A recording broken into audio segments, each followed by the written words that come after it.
Dick coming to you from Saskatchewan here today on April 1st of 2022 because there are two very important things that are happening in Canada today. And no, this is not an April Fool's joke.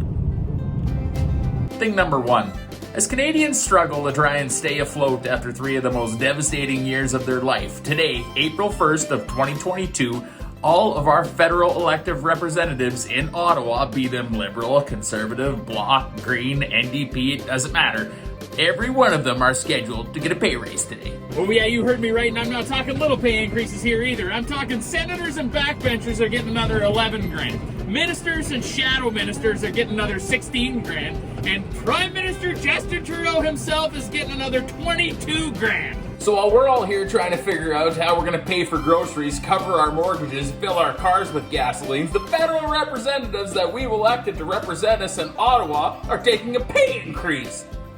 Now, what were those other two things I said there? Oh yeah, paying our heating bills and filling our cars with gas, because that's a second important thing that's happening in Canada today. Justin Trudeau and his Liberal Party of Canada are increasing the federal carbon tax by 25%. Yep, that's right, folks. Here we are building back better with inflation at a 30-year high, causing grocery prices, building prices, housing prices to skyrocket, causing agricultural inputs, if you can find them, and fuel prices to go higher than they've ever been before. And our federal government, after taking a pay raise, is going to tax you more.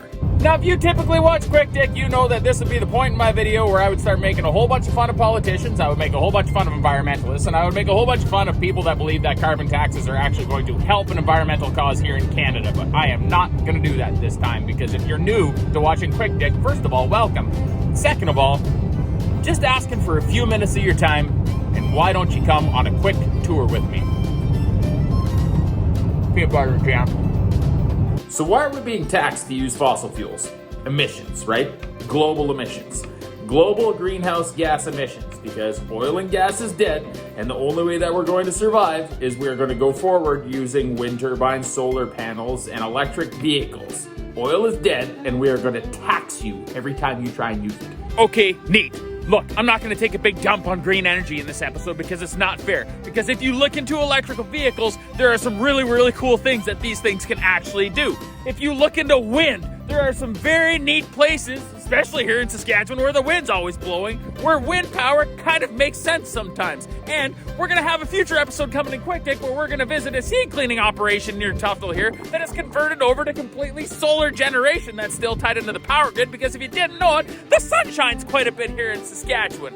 But there's also negative sides to this type of energy as well, specifically dealing with who and how we source the products that we need to build solar panels, wind turbines, and electric cars. And we have to remember that for every kilowatt that we generate with wind and solar, we need to have a backup plan for it, because the wind doesn't always blow and the sun doesn't always shine. Now, I say this because we don't have to look much farther than what's happening in Europe right now, where we see a whole bunch of countries that have got onto this green energy train and have scrambled to the front of the pack trying to wave a first place ribbon saying, hey, look at us, look at us, look at us. We're getting away from fossil fuels and transitioning our entire country over to green energy. But really, all these countries have done is transition their needs for fossil fuels to different suppliers throughout the world that really couldn't care about global greenhouse gas emissions, environmental standards, or human rights, like Russia. And while these countries buy their oil and gas products from shady characters like these, they are financing acts like what we see Russia doing to Ukraine right now. But now here we sit, one of the top 5 oil and gas producers on the planet, as Canadians, completely unable to do anything about it unless we want to offer convening consulting services to somebody,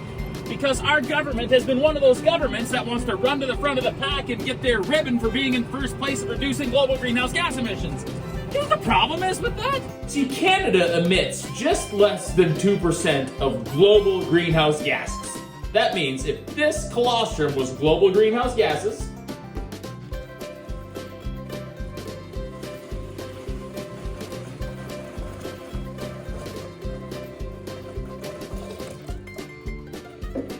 this is Canada's contribution. Now, a lot of people are going to go, but hey, Canada, you're one of the largest per capita greenhouse gas emitters on the planet, which, yes, is true. But if that's going to be our argument, we also have to take into consideration that we are the second largest landmass on planet Earth, we are one of the coldest countries on planet Earth, and we only have the 39th largest population on planet Earth. So as numbers would dictate it, yes, we are going to be one of the larger per capita greenhouse gas emitters. This doesn't mean we shouldn't try and be better, because we always should.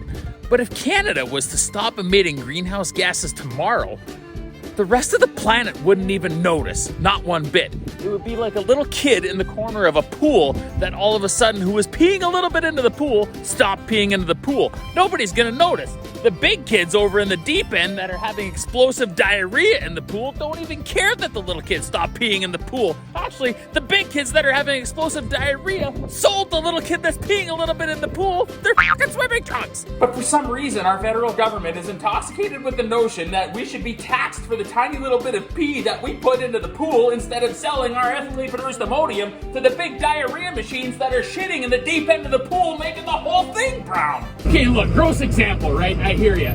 But if we continue towards $170 a ton worth of carbon tax here in Canada, not only is it going to make life for us almost completely unaffordable, but it is also going to make almost an unnoticeable impact on global greenhouse gas emissions. It's going to decimate our oil and gas industry. Let's have a look at our oil and gas industry. With natural gas, we look at challenges faced on things like the Coastal GasLink pipeline that have been subject to some of the most terrorizing attacks we've ever seen on some of their work sites. And then we look at projects like the Pacific Northwest, WCC, Aurora, GNL, and Saguenay, Quebec. We have successfully failed to get liquid natural gas out of Canada to coastal waters. Imagine the difference we could make in global greenhouse gas emissions if we could export liquid natural gas from Canada to markets in Asia and Europe and help them replace electricity they generate currently using coal. Global greenhouse gas emissions reduced. Now let's look at oil. Northern Gateway Pipeline, canceled.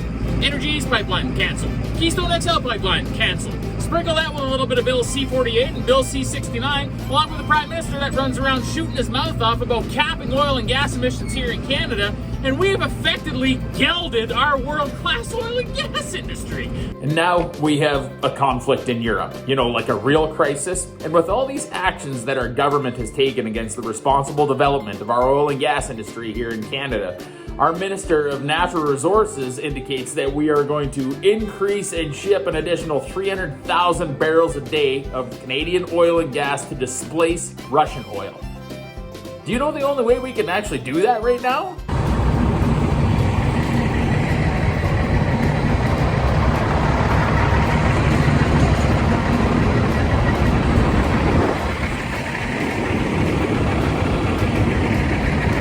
I've never felt more unsafe.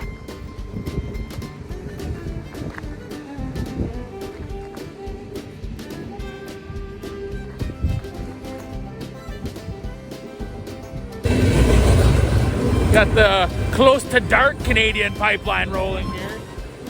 I love it when they come blasting through small towns, it makes you feel really good. Let's play everyone's favorite Saskatchewan game of Race a Canadian Pipeline.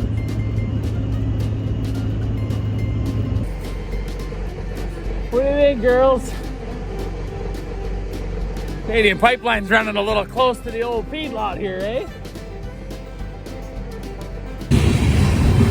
It's an incognito Canadian Pipeline. They only move at night. Just trying to make a parts run.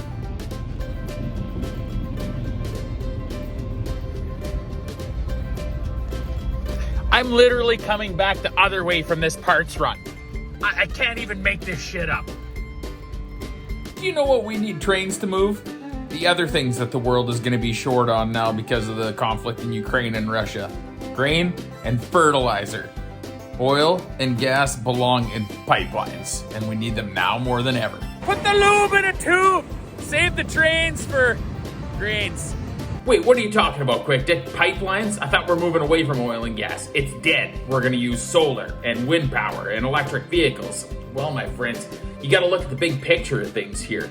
It's not just in diesel tanks that you find oil and gas products. It's in petrochemicals that we use in makeups and shampoos, and it's in basically everything that you find in our healthcare system right now. It's in the asphalt on the roads that we drive on. It's in the electronics that you're watching Quick Dick on right now. But why don't we just look at one of the most simple things of where we use oil and gas products, and that's feeding the planet. Let's take this tractor and this drill, for example. This is what we use to plant crops to grow food here in Saskatchewan. Now, this tractor uses a wide variety of fossil fuels, but let's just focus on the diesel fuel that it uses to power the engine to pull this thing to plant around 4,000 acres in the spring here. Now, all you power engineers out there, take it easy. There's a whole mess of different things we need to consider when we start converting energy back and forth from diesel engines to battery power to electricity. This is just going to give everyone a general idea of how much power we're using here.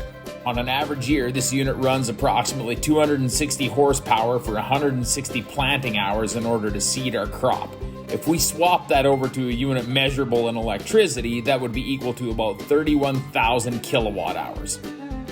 And then we look at some of the largest batteries we can find right now operating heavy equipment that are equal to about 600 kilowatt hours that would operate this piece of machinery you're looking at for about 2.5 hours. How do we run a time-sensitive operation like farming if we have to stop and recharge every 2.5 hours? And where does the electricity come from? Because currently in Saskatchewan, we produce about 4,500 megawatts of electricity here. If we were to replace what we use with fossil fuels right now to farm in Saskatchewan, we would need to triple that, and then we would somehow need to upgrade the power grid to be able to handle that kind of power. See, right now here in good old Saskatchewan, when it's 35 above in the summertime or 35 below in the wintertime, we always get warnings from our power provider being like, hey guys, can you cut back on the power usage a little bit? We are at peak demand right now. That's without everybody's passenger cars plugged into the electrical outlets on the outside of their house. And then we somehow want to take all of our entire transport industry and our agriculture industry and switch it over to electric as well. To all the folks that are out there vilifying oil and gas, taxing us to death to use them, and chanting that oil and gas are dead, need to stop and take a breath and realize that some of the changes that we're trying to make here aren't going to happen overnight, if they happen at all in our lifetime. And when we say oil and gas is dead, we actually need to realize that there are a lot of us on this planet that are dead without oil and gas, specifically relating to energy security, food security, and healthcare. Look, I could go on forever, but I'm not going to. Like I said, we're going to be doing some really cool episodes coming up this year looking at some alternative sources of energy, which we should continue to apply to different areas where we can. But we've got to make sure that the alternative that we're going to isn't going to leave us in a worse off place than where we're already at right now. Trying to push a world over to everything being electric just by making fossil fuels unaffordable isn't just a case of having the cart before the horse. It's having the cart drag the horse backwards down the hill with the government whipping the horse. Don't worry, we're not going to whip you, okay? Most important thing we need to realize about a carbon tax here in Canada is that it actually punishes you just for trying to survive. That doesn't seem quite fair. And although you have guys like Justin Trudeau and Stephen Guilbeault try and convince you that you actually get back more than you put into a carbon pricing program, it's the exact opposite. You forgot to say, hey, Blue Ball, what's up with you, man? Anyways, in a recent report issued by the Parliamentary Budget Office here in Canada, it actually shows that by the time the carbon tax reaches $170 in 2030, we're going to see net losses within the thousands on regular households here in Canada. This is Quick Dick McDick signing off, reminding you need to stop and consider all of the facts before you throw your support behind a federal carbon tax. I hear you, girls. Catch you next time.